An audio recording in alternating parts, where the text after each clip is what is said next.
मैं आपको एक बात और स्पष्ट कर देता हूँ यहाँ पर। आपको हो सकता लगे कि मैं बहुत बड़ी बात बोल रहा हूँ, मैं खुल के ये बात कह रहा हूँ। बिल्डिंग सेफ्टी नॉर्म्स के मामले में जितनी शिद्दत से हम कोशिश करते हैं, मुझे भरोसा है कि वैसी शिद्दत कहीं आपको नहीं मिलेगी। अगर आप चाहेंगे, मैं भी आपको अपने व्हाट्सएप में एक चीज़ दिखाऊंगा। हमारे पास एक, आप, मुझे नहीं पता बाकी इंस्टीट्यूट्स क्या करते हैं, मैं अपना बता रहा हूँ आपको। 2 महीने पहले, 3 महीने पहले हमने एक वैकेंसी निकाली, क्योंकि हमने 1.5 साल पहले एक डिविजनल हेड रैंक का ऑफिसर बनाया अपनी कंपनी। डिविजनल हेड हमारे यहाँ सीनियर मैनेजमेंट का पार्ट है, जो केवल सेफ्टी देखेगा बिल्डिंग्स की। उसका एक ही काम था, बिल्डिंग की सेफ्टी देखना। जनवरी 2023 में हमने एक व्हाट्सएप ग्रुप बनाया, मैं उसका मेंबर हूँ। उस ग्रुप का काम क्या है, 16 पॉइंट्स उसमें लिखे हुए हैं, जिसमें एक लिखा हुआ है कि मैंने चेक कर लिया है कि सारे दरवाजे खुले हैं, फायर एग्जिट साफ़ है, उस पर कोई बाधा नहीं है, छत के दरवाजे खुले हुए हैं, कोई इमरजेंसी होने पर बच्चे बाहर निकल सकते हैं। वो सब 16 पॉइंट्स हैं उसमें। ये 16 के 16 पॉइंट्स पे हमारी हर बिल्डिंग के बिल्डिंग इंचार्ज को रोज़, ये मैं महीने की बात नहीं कर रहा हूँ, रोज़ की बात कर रहा हूँ, एक अपडेट डालना होता है कि मैंने ये सारे 16 पॉइंट चेक कर लिए हैं, ये सारे ठीक हैं, अगर इसके बाद भी कोई दिक्कत आती है तो मैं इसके लिए ज़िम्मेदार हूँ। ये रोज़ होता है। आप अगर व्हाट्सएप मेरा देखना चाहेंगे, इसके बाद देखिएगा। और ये हर बिल्डिंग के लिए रोज़ होता है। इसके अलावा 3 महीने पहले हमने एक वैकेंसी निकाली, 2 महीने पहले ज्वाइनिंग हुई मई के अंत में, एक ऐसे व्यक्ति की जिसका नाम ही है फायर एंड सेफ्टी ऑफिसर। उनका काम क्या है, वो 14 साल से बड़े बड़े मॉल, बड़े बड़े हॉस्पिटल्स में, फोर्टिस जैसे हॉस्पिटल में, एम्बियंस जैसे मॉल में फायर एंड सेफ्टी काम कर चुके हैं। वो दृष्टि के पेरोल पे हैं। उनका एक ही काम है कि सारी बिल्डिंग्स का ऑडिट करना और जहाँ ज़रा भी दिक्कत है सेफ्टी के मामले में उसको ठीक करना। उनके अंडर हमने फायर मार्शल्स नियुक्त किए हैं अपनी बिल्डिंग्स में, ताकि कभी फायर की दिक्कत आए तो नॉर्मल स्टाफ ट्रेंड है हमारा नियम है कि जब भी कोई स्टाफ ज्वाइन करता है, MTS मल्टीटास्किंग स्टाफ जो होता है, 7 दिन के अंदर उसकी फायर ट्रेनिंग होती है। और इसके अलावा अब हम फायर मार्शल हर बिल्डिंग में अपॉइंट करें ताकि कभी फायर हो जाए, क्योंकि वो ट्रेंड हैं, बहुत ज़्यादा सीख के आए हैं, तो वो तुरंत आग बुझा देंगे, जबकि बाकी लोग शायद उतना तुरंत ना बुझा सके। हर क्लासरूम, हर ऑफिस में फायर एक्सटिंग्विशर्स हमने लगा रखे हैं जो लगातार रिफिल होते हैं।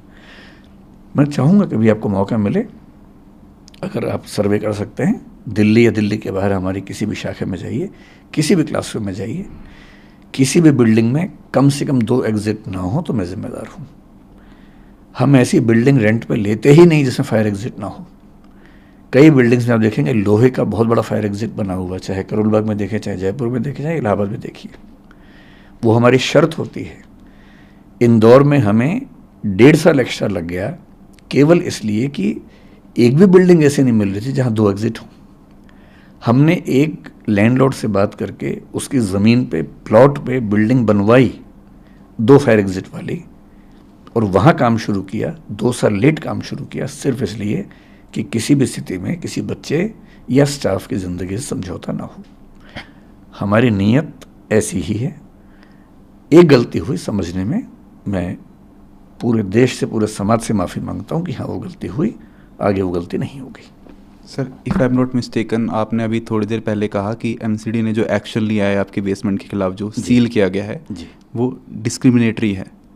डिस्क्रिमिनेटरी करोल बाग के लिए हाँ। वो अंडर प्रेशर लिया गया। मैंने कहा इंडिस्क्रिमिनेट का मतलब ये हुआ कि सब पे ले लिया है, इरिस्पेक्टिव, और उसमें सारे नॉर्म्स जगह पे है, साफ बता रहा हूँ, और उसके बाद भी वो लिया गया। और हमारे नहीं, 1-2 के साथ और भी हुआ। हाँ। करोल बाग में जो मेन रोड है उस पर कई ऐसी बेसमेंट्स हैं जो कमर्शियली अप्रूव्ड हैं, पूरा हमारे पास NOC है उसका।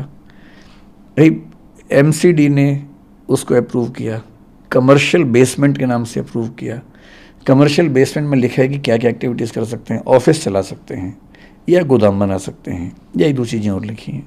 ऑफिस ही चल रहा है, 2 एग्जिट हैं, छोटे छोटे एग्जिट हैं 2, सारे फायर प्रोविजंस हैं, पर सील किया। वहाँ पे कोई क्लासेस नहीं चल रही थी, कोई क्लास नहीं, एक भी नहीं। बेसमेंट में कोई करोल बाग एक भी नहीं, एक भी क्लास नहीं चल रही थी। ऑफिस क्लास हमारी बेसमेंट में सिर्फ मुखर्जी नगर नेहरू विहार में चल रही थी। उसकी वजह ये है, और बाकी 1-2 सेंटर्स में बहुत छोटी 2 क्लासेस, क्योंकि वहाँ पर ऐसी शायद मेरे ख्याल से मनाही नहीं है, बहुत छोटे 10, 20, 50 बच्चों वाले जो क्लासेस होते हैं, वो भी मैंने कल मना करवा दिया कि वहाँ नहीं चलाएंगे हम। मुखर्जी नगर में दिक्कत क्या है कि बहुत छोटा इलाका है, छोटे छोटे घर हैं वहाँ पर। उन सब घरों में एक एंट्री एग्जिट है, अगर आप वहाँ क्लास चलाएं, 200 बच्चे हैं, 100 बच्चे हैं और आग लग जाए तो बहुत रिस्की हो जाता है, जो एक इंसिडेंट दिखा भी हमने। मेरी समझ में उस इलाके में सबसे ज़्यादा सुरक्षित बिल्डिंग वही कमर्शियल मॉल की है जो हमने ली। हमने 2012-13 में वहाँ काम करना शुरू किया, केवल ऊपर, बेसमेंट का हमें आइडिया भी नहीं था। वहाँ बेसमेंट में 3 इंस्टीट्यूट क्लासेस चलाते थे, बाद में एक और बढ़ा, 4 हो गए, हम नहीं थे। 2017-18 के आसपास शायद पहली बार हमें जब ज़रूरत पड़ी तो पता लगा कि ये क्लासरूम नीचे उपलब्ध है। वहाँ 3-4 इंस्टीट्यूट चल रहे थे पहले से, तो हमने ये एज्यूम किया कि इसके हमारे परमिशंस होंगे, तो हमने लिया। धीरे धीरे कंपटीशन ऐसा हुआ कि वो इंस्टीट्यूट वहाँ से चले गए, क्योंकि उतना नहीं मैनेज कर पाए। जब वो चले गए तो मॉल के मालिक ने हमसे कहा कि अगर आप चाहें तो आप इसको ले लीजिए। हमने लिया।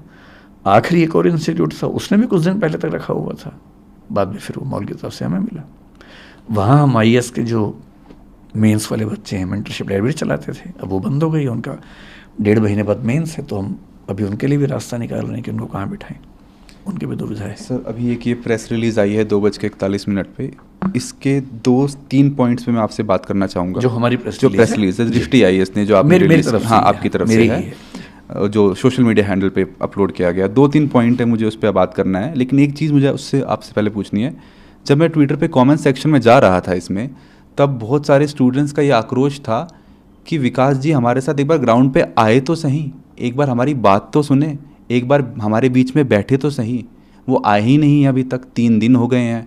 कुछ बाकी टीचर्स भी आए हैं, मिनिस्टर्स भी गए हैं, लेकिन जो टीचर जिसे हम इतना प्रेम करते थे, जिसे इतना सुनते थे, जिसे इतना फॉलो करते थे, वो 3 दिन बाद स्टेटमेंट रिलीज़ कर रहा है और हमारे बीच नहीं आया। नहीं, देरी के लिए तो हमने खेद जताया है, क्योंकि मैं आप स्टूडेंट से मिलने जाएंगे? एकदम जाऊँगा। मैं दरअसल कोशिश करता हूँ, मेरी हमेशा से आदत रही है कि चीज़ें पूरी स्पष्ट होने के बाद प्रतिक्रिया दूँ, हड़बड़ी में ना दूँ। तो मैं थोड़ा वेट कर रहा था, मेरा ख्याल है कि थोड़ा पहले कर देना चाहिए था। दूसरा, स्टूडेंट से अब तक नहीं मिलने की वजह वही थी कि आक्रोश जब बहुत ज़्यादा होता तो आप अपनी बात ठीक से रख भी नहीं सकते हैं। मेरा ख्याल है कि आज या कल में मैं उन बच्चों से मिलूँगा, और मुझे उम्मीद है, और बच्चे दिल के बड़े कोमल होते हैं, जितना जल्दी नाराज़ होते हैं उतना जल्दी वो ठीक हो जाते हैं।